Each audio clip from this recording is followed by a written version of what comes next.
ഞങ്ങൾക്ക് ഉണ്ടാക്കി തരാന്നും പറഞ്ഞു. തോറ്റാലും തോറ്റിട്ടില്ലെങ്കിലും ഉണ്ടാക്കി തരാവാണ്. അവർക്ക് ലൈബ്രറി ഇവിടെ കയറ്റി കൊടുത്തുകൊണ്ട് നല്ലൊരു വായനശാലയായി ഈ വായനശാലയെ ഞാൻ വളർത്തിയെടുക്കും. തെരഞ്ഞെടുപ്പ് സമയത്ത് സ്ഥാനാർത്ഥികളായി വരുന്നവർ പല വാഗ്ദാനങ്ങളും കൊടുക്കാറുണ്ട്. വാഗ്ദാനങ്ങളൊക്കെ വോട്ട് കിട്ടാനാണെന്ന് ധരിക്കുന്നവരും ഉണ്ടാകും. പക്ഷേ തെരഞ്ഞെടുപ്പ് കഴിഞ്ഞ് ജയിച്ചു കഴിഞ്ഞാൽ എന്നാ പിന്നെ വാഗ്ദാനങ്ങൾ നിറവേറ്റിയേക്കാമെന്ന് വിചാരിക്കുന്ന പലരും ഉണ്ടാവും.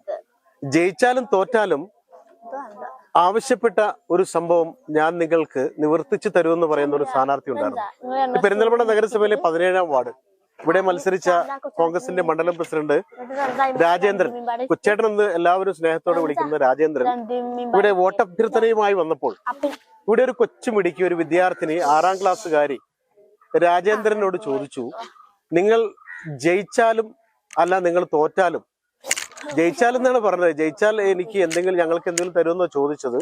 അപ്പൊ അദ്ദേഹം പറഞ്ഞു ജയിച്ചാലും തോറ്റാലും മക്കള് പറഞ്ഞ കാര്യം ഞാൻ ശരിയാക്കി തരുമെന്ന് പറഞ്ഞു. അപ്പൊ അദ്ദേഹം കുട്ടികൾ ചോദിച്ചത്, ആ കുട്ടി ചോദിച്ച ഒരു ലൈബ്രറി ഇപ്പോ സോഷ്യൽ മീഡിയയുടെ കാലമാണ്, എല്ലാവരും മൊബൈൽ തോണ്ടിക്കൊണ്ടിരിക്കുന്ന കാലമാണ്. അപ്പൊ കുട്ടികള് ആവശ്യപ്പെട്ടത് വലിയൊരു കാര്യമാണ്. വായനയുടെ ലോകത്ത് കുട്ടികൾ വായിച്ചു വളരാനൊക്കെ ശ്രമിക്കുന്നു എന്നത് വലിയൊരു കാര്യമാണ്. അങ്ങനെ രാജേന്ദ്രൻ ചേട്ടന്റെ അടുത്ത് ഒരു ലൈബ്രറി ഞങ്ങൾക്ക് റെഡിയാക്കി തരുമെന്ന് ചോദിച്ചു.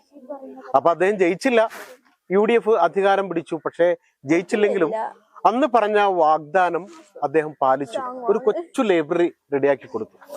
നമുക്കിനി പോകേണ്ടത് ആ ലൈബ്രറിയിലേക്കാണ് പോകേണ്ടത്. ആ കുട്ടികളെയൊക്കെ ഒന്ന് കാണാം. ഇതാണ് രാജേന്ദ്രൻ എന്ന കൊച്ചേട്ടൻ കുട്ടികൾക്ക് റെഡിയാക്കി കൊടുത്ത ഒരു ചെറിയ ലൈബ്രറി. ഇപ്പൊ കുറച്ച് പുസ്തകങ്ങളുണ്ട്, കുട്ടികളൊക്കെ നല്ല വായിക്കുന്നു. കാരണം അവർക്ക് വൈകുന്നേരം ഇതൊരു നഗരത്തിലെ ഗ്രാമപ്രദേശം എന്നറിയപ്പെടുന്ന സ്ഥലമാണ് ഇത്. പൊള്ള നെല്ലിക്കുണ്ട്, പാതായിക്കര പൊള്ള നെല്ലിക്കുണ്ട് എന്ന് പറയുന്ന സ്ഥലമാണ്. അപ്പൊ ഇവിടെ ഇതിലൊരു കുട്ടിയാണ് രാജേന്ദ്രൻ ചേട്ടനോട് ഒരു റെഡിയാക്കി കൊടുക്കാന്ന് പറഞ്ഞത്. പേര് നജ്വ എന്നാണ്. ഈ ഇരുന്ന് വായിക്കുന്നവരിൽ നജ്വ ആരാണ്? എണീരൊന്ന് കാണട്ടെ, ഒന്ന് പരിചയപ്പെടട്ടെ. അപ്പൊ നമുക്ക് ഈ കുട്ടികളുടെ വായനശാല ഒന്ന് കാണാൻ പോകാം. വായനശാലയിൽ എത്തി, കുട്ടികളൊക്കെ നല്ല വായനയിലാണ്. ഈ കൊച്ചേട്ടനോട് ഞങ്ങൾക്കൊരു വായനശാല റെഡിയാക്കി തരുമെന്ന് ചോദിച്ച മിടുക്കിയാണ്. നജ്വ എന്ന പേര്. മോള് എവിടെയാ പഠിക്കുന്നേ? UPS അമ്മിനിക്കാട്. അപ്പൊ ഇവിടെ മത്സരിക്കാനെത്തിയ സ്ഥാനാർത്ഥികളില് ആരോടാണ് ഇങ്ങനെ ഞങ്ങൾക്കൊരു വായിക്കാനൊരു ഇടം ഒരുക്കി തരുമെന്ന് ചോദിച്ചത്? രാജേന്ദ്രൻ കൊച്ചേട്ടനോട് ചോദിച്ചു. അപ്പൊ അദ്ദേഹം എന്ത് പറഞ്ഞു നിങ്ങളോട്? അദ്ദേഹം ഞങ്ങൾക്ക് ഉണ്ടാക്കി തരാന്നും പറഞ്ഞു. തോറ്റാലും തോറ്റിട്ടില്ലെങ്കിലും ഉണ്ടാക്കി തരാവാണ്. അദ്ദേഹം ഇവിടെ മത്സരിച്ചിട്ട് അദ്ദേഹം തോറ്റുപോയി. പക്ഷെ അദ്ദേഹത്തിന്റെ പാർട്ടി, അദ്ദേഹത്തിന്റെ കക്ഷി, അദ്ദേഹത്തിന്റെ മുന്നണി ഇവിടെ അധികാരത്തിൽ വന്നു. അപ്പൊ അദ്ദേഹം പിന്നെ തോറ്റതിന് ശേഷം ഉടൻ തന്നെ നിങ്ങൾക്ക് ലൈബ്രറി തയ്യാറാക്കി റെഡിയാക്കി തന്നു. കുട്ടികൾ എന്തെങ്കിലും ആവശ്യം പറഞ്ഞാൽ അത് നടത്തി കൊടുക്കണമെന്നാണ് എല്ലാവരും എപ്പോഴും പറഞ്ഞു കേട്ടിട്ടില്ലേ? അപ്പൊ കൊച്ചേട്ടൻ ഒരു കാര്യം ചെയ്തു. ഞാൻ തോറ്റാലും കുഴപ്പമില്ല, കുട്ടികൾക്ക് അന്നേ പറഞ്ഞിട്ടുള്ള കാര്യമല്ലേ. ദാ ഈ നജ്വയുടെ കൂടെ വേറൊരു മിടുക്കി കൂടി ഉണ്ട്, മുഷാഹിന അല്ലെ? എത്രല്ല പഠിക്കണ മോള്? 5-ല്. അപ്പൊ ഈ പുസ്തകമൊക്കെ ഇങ്ങനെ ഒരു ചെറിയ ലൈബ്രറി ഒക്കെ ഞങ്ങൾക്ക് റെഡിയാക്കി തരുമെന്ന് ചോദിച്ചു അല്ലേ? അപ്പൊ എന്താണ് അദ്ദേഹം ചെയ്തെന്നിട്ട്? ഞാൻ തോറ്റാലും നിങ്ങൾക്ക് ലൈബ്രറി ഉറപ്പായിട്ട് ഉണ്ടാക്കി തരാന്ന് പറഞ്ഞു. അപ്പൊ ഇവിടെ ഗ്രാമീണ വായനശാല എന്നൊക്കെ കേട്ടിട്ടില്ലേ? ഇത് നഗരത്തിലെ ഗ്രാമപ്രദേശമാണ് ഈ സ്ഥലം. അപ്പൊ ഇവിടെ ഒരു കുട്ടികൾക്ക് വായിക്കാനും വായിച്ചു വളരാനും പഠിക്കാനും ഒക്കെ ഒരു സൗകര്യമൊക്കെ ഉണ്ടാവുന്നത് വലിയ കാര്യമാണ്. അപ്പൊ ഒരു കൊച്ചുമിടുക്കി ഇലക്ഷൻ സമയത്ത് ചോദിച്ചത് രാജേന്ദ്രൻ എന്ന കൊച്ചേട്ടനോടാണ്. കൊച്ചേട്ടൻ അന്ന് കുട്ടികളോട് പറഞ്ഞ് തോറ്റാലും ശരി ജയിച്ചാലും ശരി നിങ്ങൾക്ക് വായിക്കാൻ ഒരു സ്ഥലം ഞാൻ റെഡിയാക്കി തരും, പുസ്തകങ്ങളും ഒക്കെ റെഡിയാക്കി, ചെറിയൊരു ലൈബ്രറി. അത് മാത്രമല്ല വേറൊരു കാര്യം കൂടി ഉണ്ട്. ഇപ്പൊ ചെറിയ രീതിയിലാണ് തുടങ്ങിയേക്കണത്. ഇനി സ്ഥലം വാങ്ങിച്ച് നല്ലൊരു കെട്ടിടം നിർമ്മിച്ച് ഈ മേഖലയിലെ ഒരു നല്ലൊരു ലൈബ്രറി ജനങ്ങൾക്കായി കൊടുക്കാനാണ് കൊച്ചേട്ടൻ തീരുമാനിച്ചിരിക്കുന്നതെന്നാണ് നാട്ടുകാരിൽ നിറഞ്ഞത്. കൊച്ചേട്ടാ, ജയിച്ചാലും തോറ്റാലും കുട്ടികൾ ഒരു കാര്യം പറഞ്ഞല്ലേ, അത് നടത്തി കൊടുക്കണ്ടേ? തീർച്ചയായിട്ടും അത് നടത്തി കൊടുക്കുക തന്നെ ഞാൻ ചെയ്തു. ഇനി അവർക്ക് നല്ലൊരു ലൈബ്രറി ഇവിടെ സ്ഥലം കിട്ടാൻ തീരുമാനിച്ചിട്ടുണ്ട്. ആ ലൈബ്രറിക്ക് സ്ഥലം വാങ്ങി തരാനും അതിൽ പുസ്തകങ്ങൾ നിറച്ചു തരാനും അവിടുത്തെ കുറേ ആളുകൾ, നല്ല ആളുകൾ എന്നോട് പറഞ്ഞിട്ടുണ്ട്. അതും പ്രകാരം അവർക്ക് ലൈബ്രറി ഇവിടെ കയറ്റി കൊടുത്തുകൊണ്ട് നല്ലൊരു വായനശാലയായി ഈ വായനശാലയെ ഞാൻ വളർത്തിയെടുക്കും. അതിനു വേണ്ടിയിട്ടുള്ള ഒരു പ്രയത്നം എൻ്റെ എപ്പോഴും ഉണ്ടാവും. അതിനുവേണ്ടി എല്ലാ ആളുകളെയും പിടിച്ചുകൊണ്ട് അതിനാണ് ഇനി എൻ്റെ ശ്രമം. ഈ അടുത്ത തെരഞ്ഞെടുപ്പിന് മുന്നേ ആയിട്ട് ഈ ലൈബ്രറി ഇവിടെ കയറ്റിയിരിക്കും.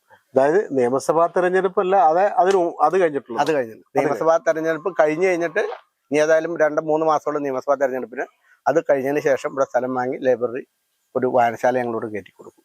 അതായത് വായിച്ചു വളരുക, വായിച്ചാലും വളരും വായിച്ചില്ലെങ്കിലും വളരും എന്ന് പറഞ്ഞ മഹാനാണ്. പക്ഷെ ശരിക്കും വായിച്ച് പഠിച്ച് വളരണമെന്നാണ്.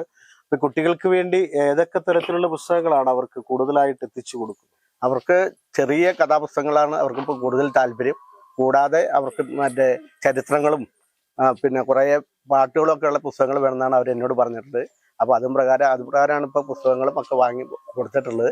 ഇനി ചരിത്രങ്ങൾ പഠിക്കാനും പിന്നെ അങ്ങനെയുള്ള വലിയ വലിയ പുസ്തകങ്ങൾ ഒ വിജയൻ്റെ അങ്ങനെ വലിയ വലിയ ആളുകളുടെ എഴുത്തുകാരുടെ പുസ്തകങ്ങൾ ഇവിടെ വാങ്ങി നല്ല രീതിയിലുള്ള ഒരു ലൈബ്രറി ആയിട്ട് ഇത് പ്രവർത്തിപ്പിക്കും.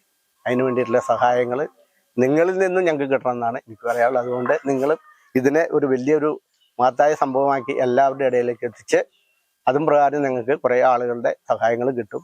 അതിനുള്ള പ്രയത്നം കൂടി നിങ്ങളുടെ ഈ ചാനലിൽ നിന്ന് കിട്ടണം എന്നാണ് എനിക്ക് നിങ്ങളോട് പ്രത്യേകമായി അഭ്യർത്ഥിക്കാനുള്ളത്. അപ്പൊ ഈ ഇപ്പോൾ ലൈബ്രറി യാഥാർത്ഥ്യമായി, പക്ഷേ ഇപ്പൊ താൽക്കാലികമായി ഈ ലൈബ്രറിക്കുള്ള സംവിധാനമൊക്കെ ആരാണ് ചെയ്തത്? ഞാൻ നമ്മുടെ ബഹുമാന KPCC-യുടെ ജനറൽ സെക്രട്ടറി ബാബുവേട്ടനും അത് പ്രകാരം പിന്നെ ഭരതൻ മാഷ് നമ്മൾ എന്നെ ഇലക്ഷൻ എല്ലാ വിധത്തിലും സഹായിക്കുകയൊക്കെ ചെയ്ത അവരൊക്കെ കൂടി ആലോചിച്ചപ്പോൾ ഇവിടെ പൂക്കാട്ട് കമലമ്മ എന്ന് പറയുന്ന ഒരു ട്രസ്റ്റ് ഉണ്ട്.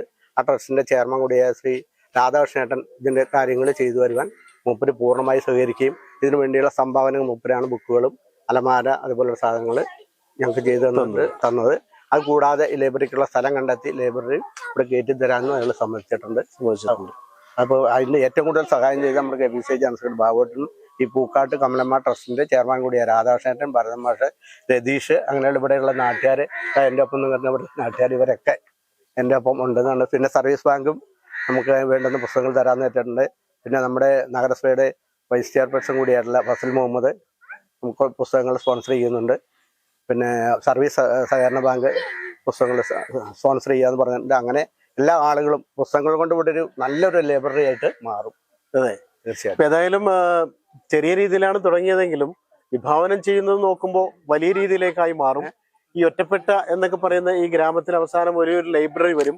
ആ ലൈബ്രറിയിൽ വർഷത്തിലൊരിക്കൽ വലിയ രീതിയിലുള്ള ആഘോഷങ്ങളൊക്കെ വരും. അങ്ങനെ നാട്ടിലൊരു പുസ്തകശാല വരിക, ഒരു ലൈബ്രറി വരുമ്പോഴാണ് ആ സാംസ്കാരിക കേന്ദ്രമാണ് ലൈബ്രറി എന്ന് പറയുന്നത്. സാംസ്കാരിക കേന്ദ്രമാണ്. അപ്പൊ ആ സാംസ്കാരിക കേന്ദ്രം വരുന്നതോടുകൂടി നാട്ടിലെല്ലാവരും അവിടേക്ക് വരും. അങ്ങനെ ഈ നാടിന് ഇനിയും ഒരുപാട് ഉയരങ്ങളിലേക്ക് എത്താൻ പറ്റും.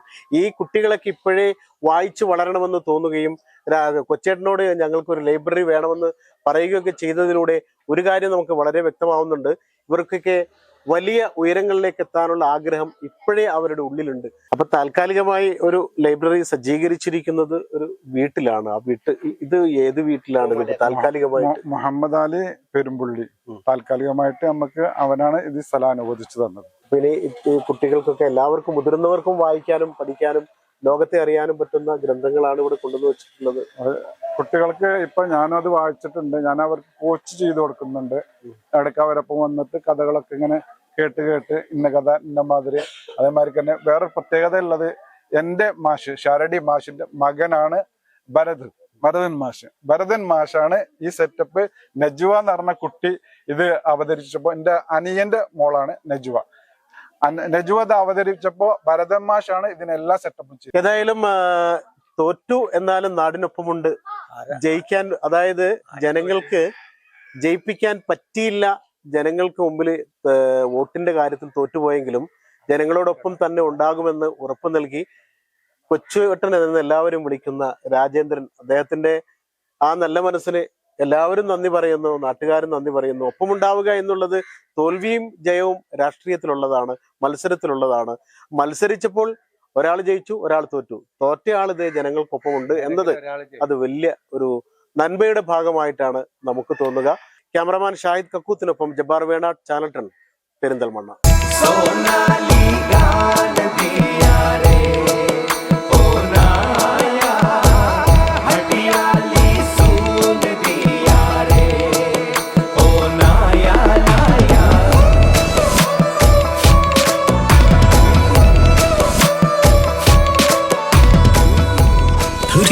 Years of sparkling legacy.